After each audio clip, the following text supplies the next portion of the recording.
Give me a hug. All right. Hug, brother. All right. I am back in the saddle. I love it. Thank you so much for letting me come here again. I love it. Get my slides up here. Oh. There we go. All right. Rise of the Machines, surviving the AI era. I have an orange cat that sits on my lap all day while I work, so I threw him in there a lot. And I have a lot of great time making all these images with AI, so feel free to laugh. We're going to have a great time on this. And AI is everywhere, and it's not slowing down. And the key to thriving in this age of AI is not resistance, it's integration. And surviving to succeed in the AI era through acceptance, strategic implementation, and data-driven insights. First, a little humble brag. I am a husband and father. Those are my two boys there. They are my world. I'm the web team leader of Now Marketing Group. Shout out to my team. It has been a crazy event, and we all put so much effort into it. So I love you all and all the work you've put into this. I've been a programmer since as long as I can remember. IT administrator kind of comes with it. Public speaker, which is kind of bold. I don't do it that much, and I would like to do it more. So I would love to speak at one of your events.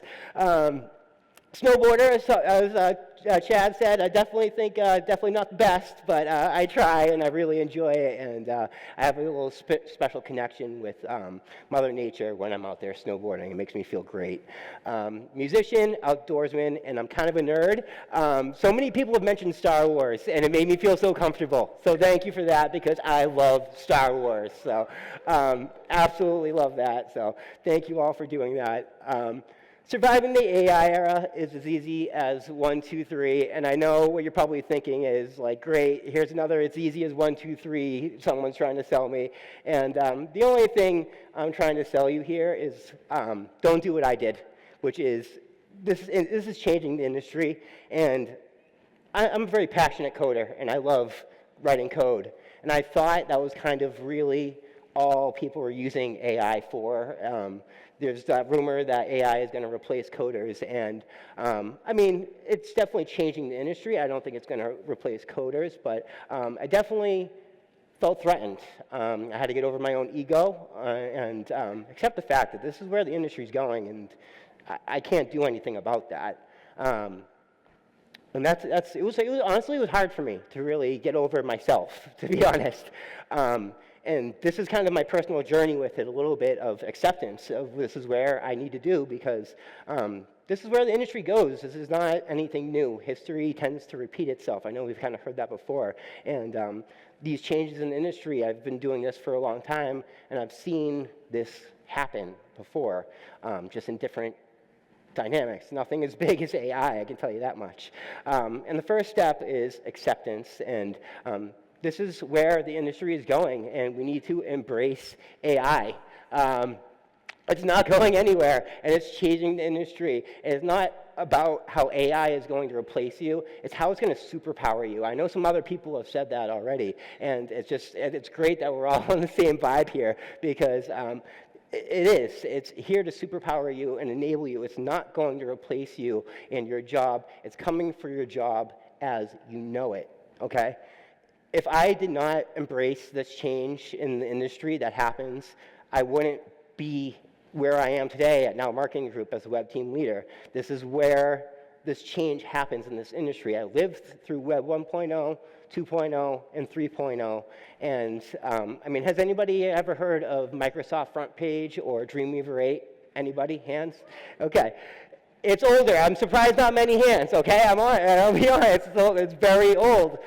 That's what I started on back in the day, and those softwares are gone now, and that's the kind of change that happens, that you need to embrace these changes in the industry and what is going on, and if you don't, you essentially will be eliminated because someone else is going to come along that does use it, that does know it, and they're going to do a great job at it.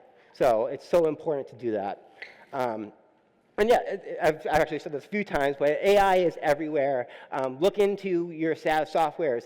We have High Level and Metricool here, two softwares that are implementing AI in amazing ways, and you probably all see it in your softwares that you're using right now. Somewhere, use AI to this, improve your titles, improve your descriptions. They're sending you a message, okay? They're telling you that this works, and that's the thing, it does. It actually does a great job working for this. And most importantly, it's very easy to do. It's just an input field. It's really easy, but learning prompts is kind of a skill. I like to say you're kind of like a prompt engineer to kind of do it. It's something you definitely learn over time, but the only one stopping you from learning AI and getting better at it is you. And that was something that I had to get over personally. Step 2 is implement. Let's implement it into your workflows. Get it into your daily processes. Become one with it. Integrate it into your daily workflows, boost creativity, improve your prompts. You can see half my face there is robot because it's half of me. It takes a big load off of my shoulders and gives me more time to do things in the day. And people have said this already, and I'm piggybacking on a lot of people. Jeff Howell made a great point on this, and it's important not to get lost in AI, and there is only one you. It is heart and soul that is put into everything we all do. Everyone's here because they want to better themselves and do better at what they do, and a robot doesn't have that. Okay, AI it doesn't create, it imitates. Just like Michael Bay says there, I saw that quote and it really resonated with me because AI is just a big database with a bunch of if-else statements, okay? It's a lot of information that they've gathered out there from other people. They've gathered from out there from other people. And it's not going to make anything new for you. It's going to replicate what is out there. So those creative minds, those people that are going to make new things, like Michael Bay, for instance, are not a threat by AI. You don't be threatened by it because you are creative. You have the power inside you to do this. Just don't get lost in AI and let it replace you, because we've already said this too. Jessica made a great point on the Hallmark cards. I thought that was really great. Who out there is going to hit the Hallmark card or the handwritten card? We all want the handwritten card, right? My house is covered in cards from my kids because it just means so much to me to have that heart put into it. And that's something that you can't get with AI. It can get a little close sometimes, but it does not have that heart and soul, and that's what is so important. And don't upset Sarah Connor. So. And there are an infinite amount of ways you can integrate this into your workflow. I could literally just sit here and talk about all the ways you can implement it in your workflow this whole time. But I decided one time, Jessica does, well, every Friday we do a NOWI meeting, and we really just boost each other up on what we've done, and we ask a question every week to kind of get to know each other in the team. And I kind of hijacked the question one day and said, well, how you in your job are you using AI? And what's funny is we all kind of came up with the same answers. It was really funny because we're all using it a lot in the same way. One of those examples that really helps us in our marketing group, but me especially, I'll be honest, I am a developer. I fit in that developer stereotype very well. I am the run-on sentence master, okay? I don't do periods and commas because those are for people who stop their thoughts. I don't stop my thought. It's all just one big thought, okay? When I write emails, I spend more time than I should writing emails. I can do something that will take me 15 minutes, and I'll spend another 15 minutes or even 20 minutes writing the email, going over these things, and it aggravates me that I'm spending so much time on something that is just really responding to what I did. It takes so much time to do. And I actually did the math on this. I spend about 4 to 8 hours a week on writing emails, and that's a lot of time that I could be developing and doing more things that I want to do. And this is a great example of this. I made up a random person, Joe, and he has an e-commerce website, and I just used an example of, I need your product weights and your dimensions, and you know what? Updated product photography, it would probably be great. And this, what I put in my prompt was, can you improve on this and use sources to back it up? And it saved me time having to look up articles that I knew existed. I know they're there, but I didn't have to go looking for it. It found it for me. It put everything. It fixed my run-on sentences, fixed my commas and grammar and all that stuff, and it gave me something perfect that I can copy, paste, adjust slightly, and send off, and saves me an immense amount of time a week where I can be so much more efficient doing things that I love.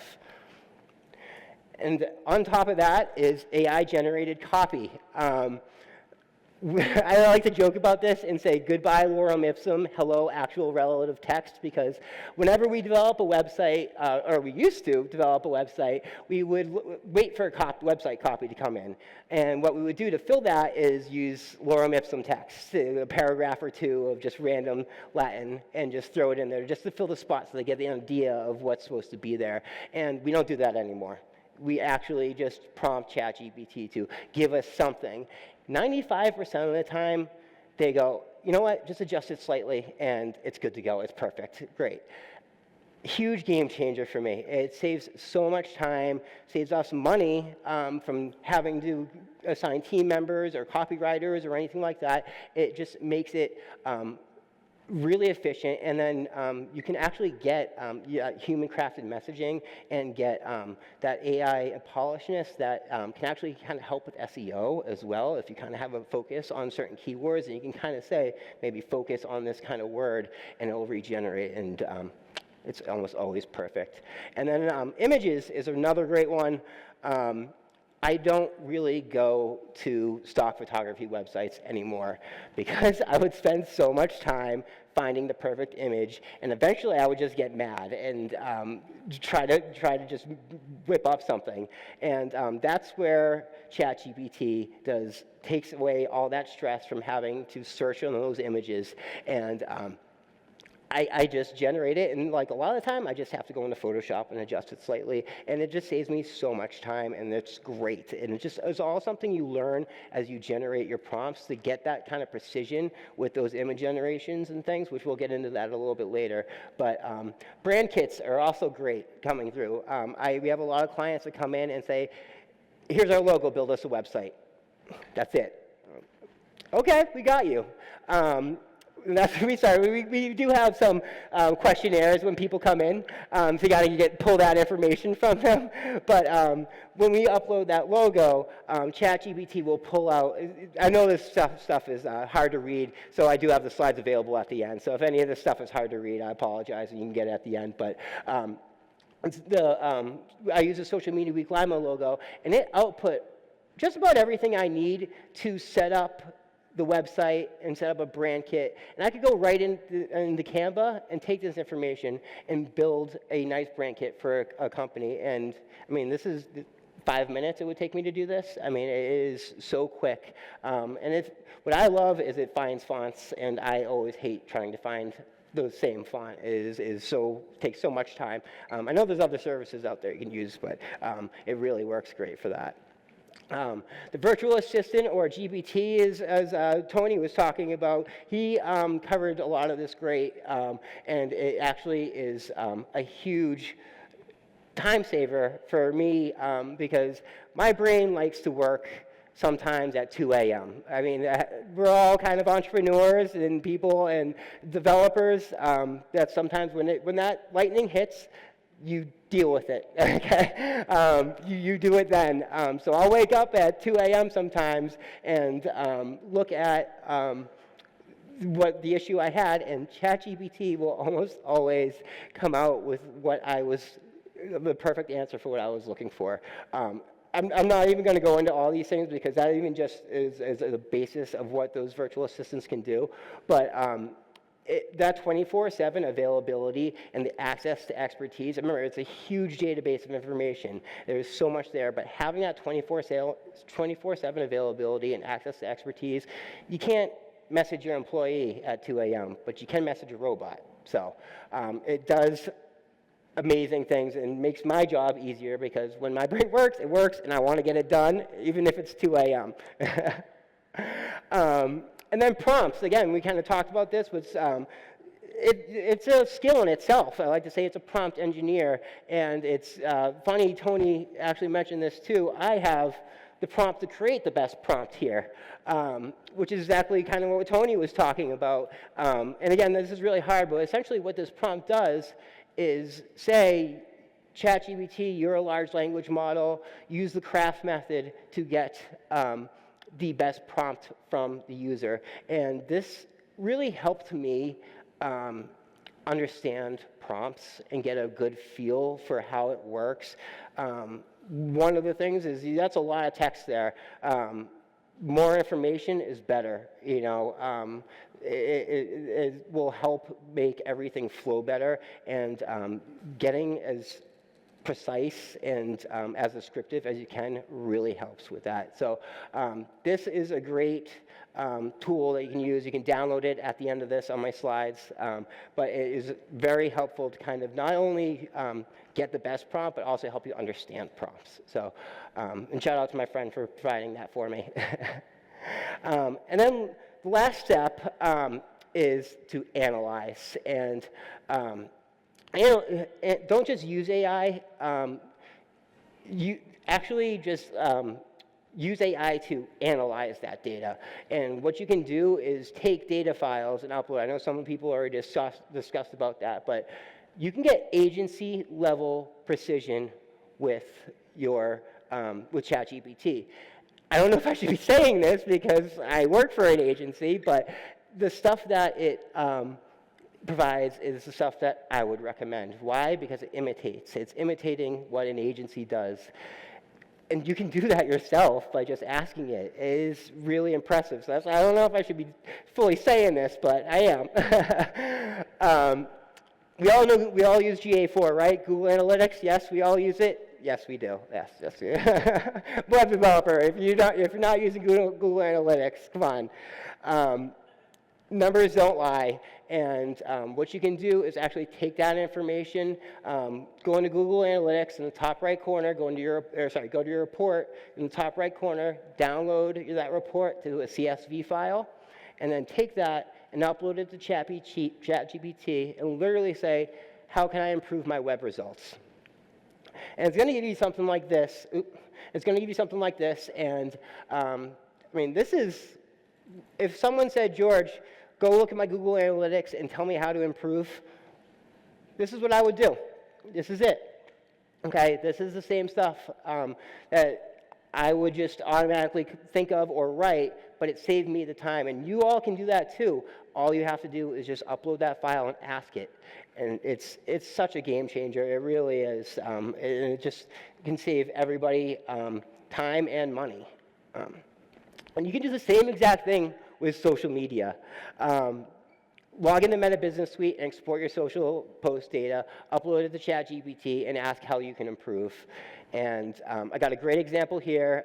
Jessica and I did a live show for Behind the Brand for Social Media Week Lima, and I'm a developer, but I work for Now Marketing Group, which is a social media company, and I did not practice what we preach at Now Marketing Group. I woke up again at 2:33 a.m., I think that says, and reposted the post, and I did not add a description.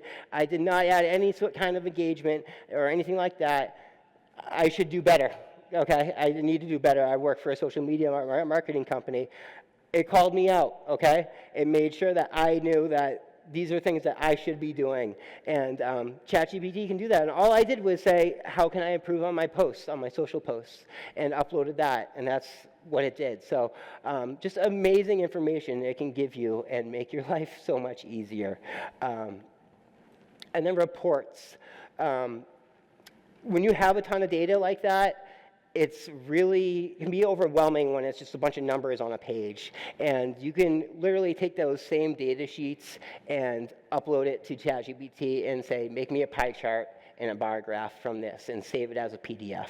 And it will output it and give you something like this. And this is great. I know it's all hard to read, but this is great because it gives me something visual to show the client right before a meeting. And it took me 5 minutes to do, like right before the meeting. It's efficient. I don't have to really prepare. I can go and just pump it in and show up to the meeting and look great, and it's awesome. It just makes my life so much easier and really makes things look nice. And here's another example of that. And it's just so efficient. It really is, and it's fun too. That's I love it, and the clients love it too, which I think is great. And then I'm going a little quick here, so I'm actually going to probably end a little early, but see how you've prospered with AI. This is probably the most important step about surviving the AI era and utilizing AI is see how you have personally prospered. Don't use AI for this, okay? It's not sit back, look. And I had a moment of reflection, and I sat and I said, I have more time. Things seem easier, and I'm able to do more of them before, and I'm less stressed. I went out fishing not that long ago with my kids, and I'm just always so busy. That's never really been something I could really do, just between all the work I do and life and all that. And, I just randomly thought, let's all go fishing. And, I have that time now thanks to AI. It has really made me prosper, not both professionally, but personally, and that never would have happened if I never embraced where this industry was going, if I didn't accept, implement, and then analyze everything I've done. So thank you all. AI is now growing, and so are you. And now by applying these tips, you can enhance your workflow, your productivity, and most importantly, survive and succeed in the AI era through acceptance, strategic implementation, and data-driven insights. Don't forget to get your slides right there. Thanks, everyone.